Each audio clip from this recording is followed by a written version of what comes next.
Pada tanggal 17 sampai dengan 19 Mei 2022, di SICC Tower lantai 11, diadakan peringatan hari ulang tahun World Prayer Assembly atau WPA yang ke-10.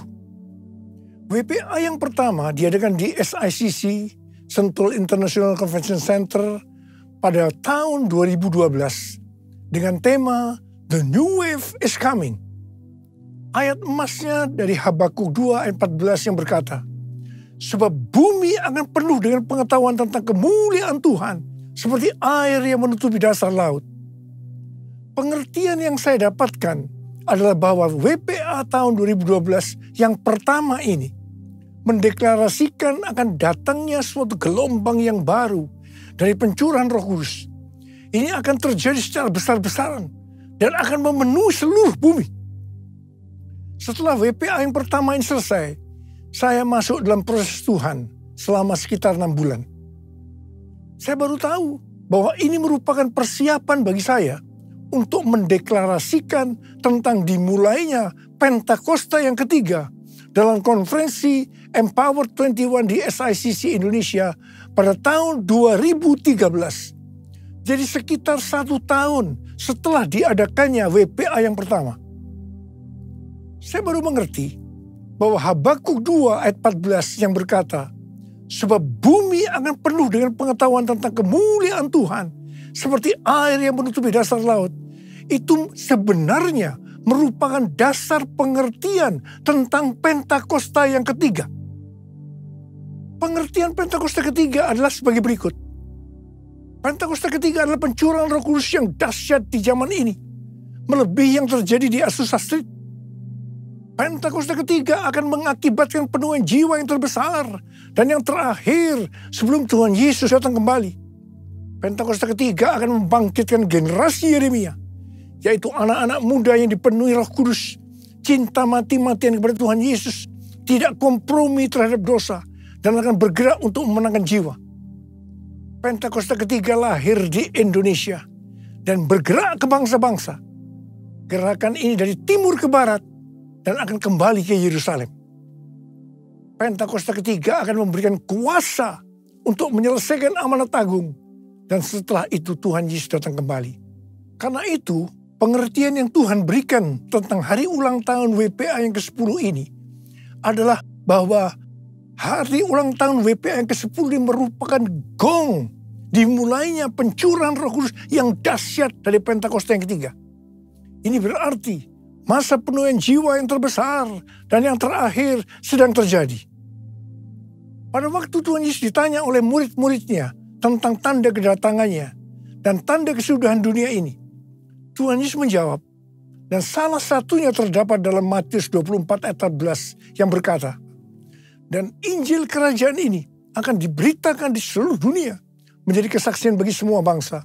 Sesudah itu barulah tiba kesudahannya. Tuhan Yesus pasti datang kembali.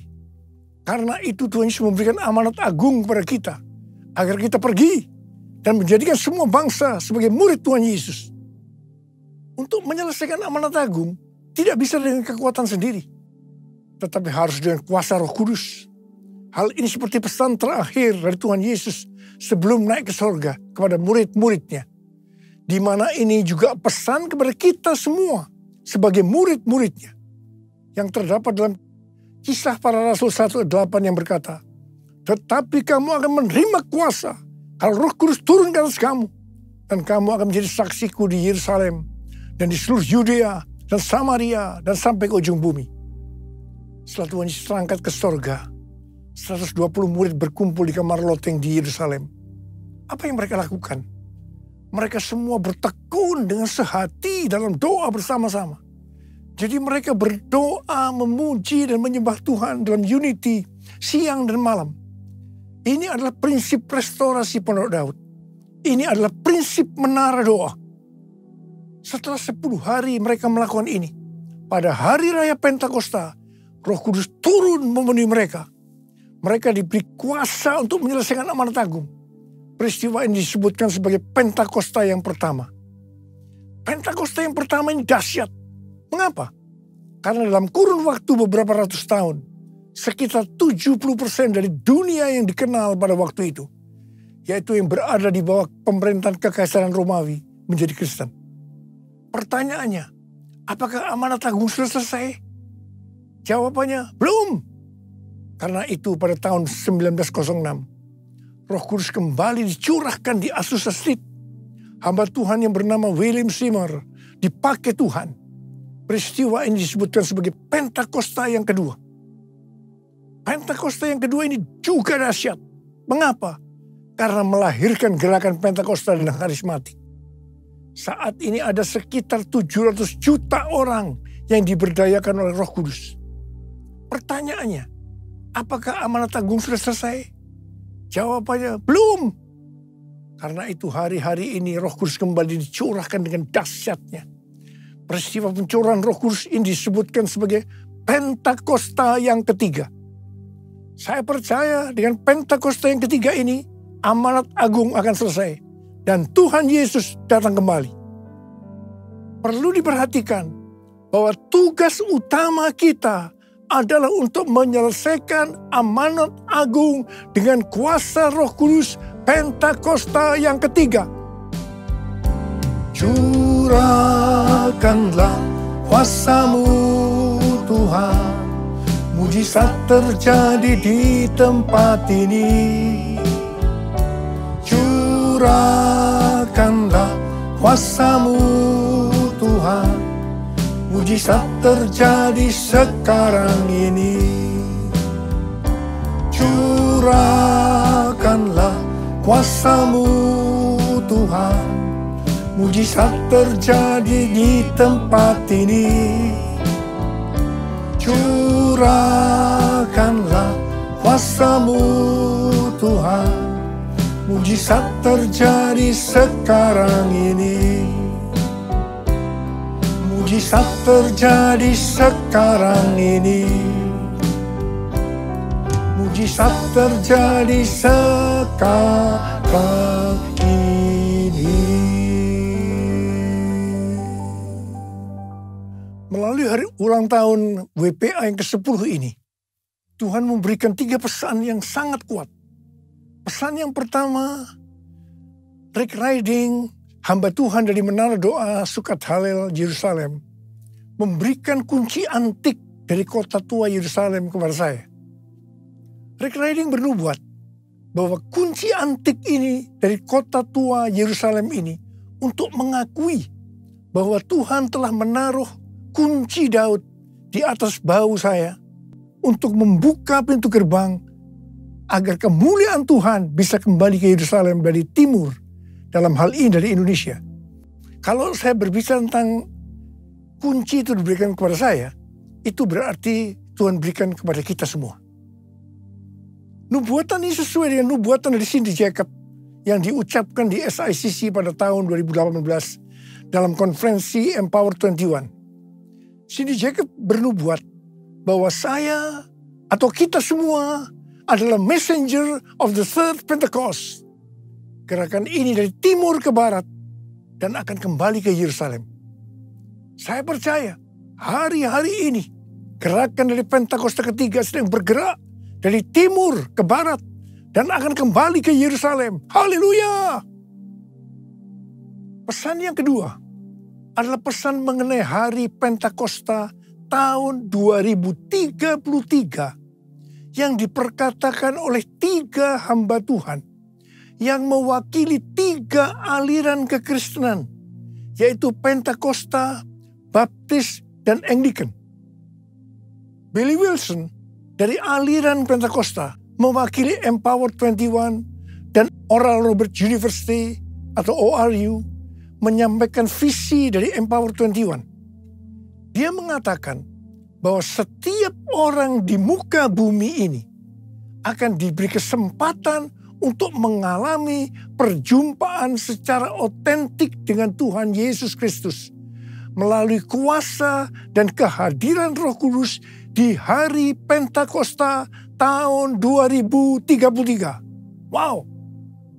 Harap diperhatikan bahwa ini tidak berarti yang berjumpa dengan Tuhan Yesus pasti percaya kepada Dia. Tetapi mereka diberi kesempatan untuk memilih percaya atau tidak. Yang kedua, Rick Warren, seorang pendeta senior dari Saddleback, California Selatan, dari denominasi Southern Baptist Convention, juga berbicara tentang Pentakosta tahun 2033. Dia berkata tahun 2033 adalah sebagai goal, tujuan, target untuk menyelesaikan amanat agung. Mengapa tahun 2033? Penjelasannya sebagai berikut. Sekarang kita berada di tahun 2022 Masehi atau Anno Domini yang disingkat AD atau AD, yang berarti 2022 tahun sejak kelahiran Tuhan Yesus Kristus. Jika Tuhan Yesus lahir pada tahun 0 Masehi atau 0 AD, maka berarti dia mati di kayu salib pada tahun 33 Masehi atau 33 AD. Karena Tuhan Yesus mati pada usia 33 tahun. Tuhan Yesus memulai pelayanannya pada usia 30 tahun. Dan lama pelayanannya selama 3,5 tahun. Jadi, Tuhan Yesus mati di kayu salib pada tahun 33 Masehi. Tuhan Yesus dibangkitkan pada tahun 33 Masehi. Tuhan Yesus memberikan amanat agung pada tahun 33 Masehi. Tuhan Yesus mengutus Roh Kudus yang berarti dimulainya gereja pada tahun 33 Masehi. Kesimpulannya, bahwa tahun 2033 yang hanya 11 tahun dari sekarang ini adalah yang pertama, hari ulang tahun ke-2000 dari kekristenan. Yang kedua, peringatan 2000 tahun kebangkitan Tuhan Yesus. Yang ketiga, peringatan 2000 tahun pemberian amanat agung. Dan yang keempat, peringatan 2000 tahun kelahiran gereja. Hamba Tuhan yang ketiga, yaitu Nicky Gamble, seorang pendeta dari gereja Anglican dan juga sebagai founder Alpha Course, berkata bahwa tahun 2033 menjadi tahun yang unik bagi orang Kristen. Tahun ini menjadi tonggak yang penting bagi kegerakan-kegerakan yang ada. Tahun 2033 adalah hari ulang tahun ke-2000 kebangkitan Kristus. Roh Kudus memimpin untuk memastikan setiap orang di muka bumi berkesempatan mendengarkan Injil. Ketika saya mendengar pesan Tuhan melalui 3 hamba Tuhan yang mewakili 3 aliran kekristenan, yaitu Pentakosta, Baptis, dan Anglican, terus terang saya tersentak. Sebenarnya saya sudah mendengar tentang pesan ini sejak tahun 2010, yaitu melalui Empower 21. Karena saya adalah co-chair dari Empower 21 Asia bersama Pastor Lawrence Kong dari Singapura. Terus terang ketika saya mendengarkan untuk pertama kali, saya meresponi hal ini biasa-biasa saja. Karena saya belum mendapatkan pengertiannya. Tetapi ketika saya mendengar pesan ini di hari ulang tahun WPA yang ke-10 melalui 3 hamba Tuhan ini, saya seperti mendapatkan sesuatu pengertian. Sehingga sekarang saya berkata, yes, I got it.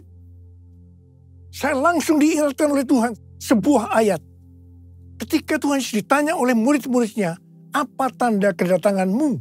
Dan yang kedua kali, dan tanda kesudahan dunia ini, Tuhan Yesus menjawab, yang salah satunya dari Matius 24 ayat 14 yang berkata, dan Injil kerajaan ini akan diberitakan di seluruh dunia, menjadi kesaksian bagi semua bangsa. Sesudah itu barulah tiba kesudahannya. Ini dapat diartikan bahwa setelah amanat agung selesai, maka baru tiba kesudahannya. Harap diperhatikan bahwa ayat ini tidak berbicara pada saat amanat agung selesai, Tuhan Yesus langsung datang di saat yang bersamaan. Tetapi yang dimaksudkan adalah bahwa Tuhan Yesus akan datang kembali. Apakah itu 1 hari, 1 minggu, 1 bulan, 1 tahun, atau beberapa tahun setelah amanat agung selesai? Hanya Bapa yang tahu. Katakan amin.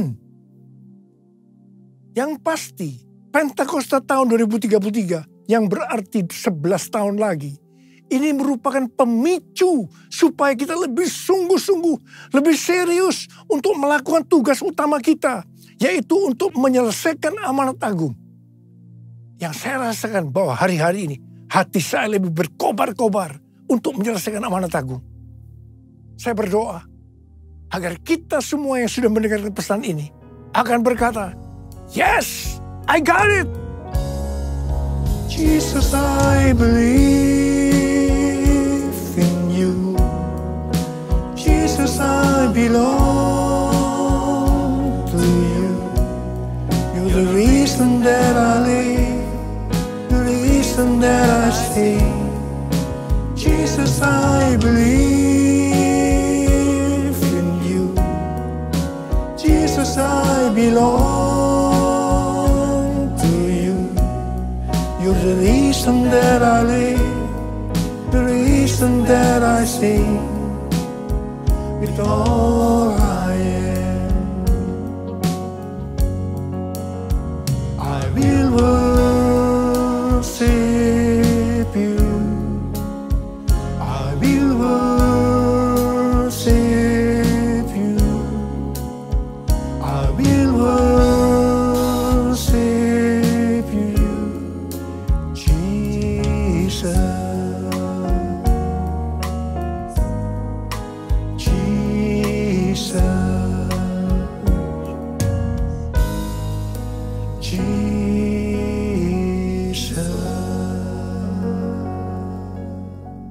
Pesan yang ketiga yaitu tentang penanaman gereja baru. Akhir-akhir ini pesan untuk menanam gereja baru sangat kuat. Bukan hanya di Gereja Betel Indonesia melalui ketua umumnya Pendeta Ruben Adi Abraham, tetapi juga di Church of God. Saya ingat sekitar 30 tahun yang lalu, awal gereja kita GBI Gatsu, Tuhan menyuruh menanam gereja baru. Setelah saya membaca buku Peter Wagner yang berjudul Penanaman Gereja untuk Tuan yang Lebih Besar, penuntun komprehensif. Di situ dikatakan bahwa penginjilan paling efektif adalah dengan cara membuka gereja baru. Saya bertanya kepada Tuhan, bagaimana caranya Tuhan?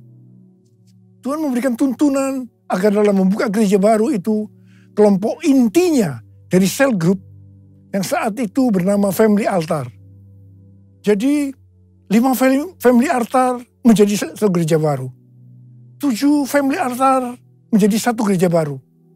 10 Family Altar menjadi satu gereja baru. Dan seterusnya. Apa yang terjadi?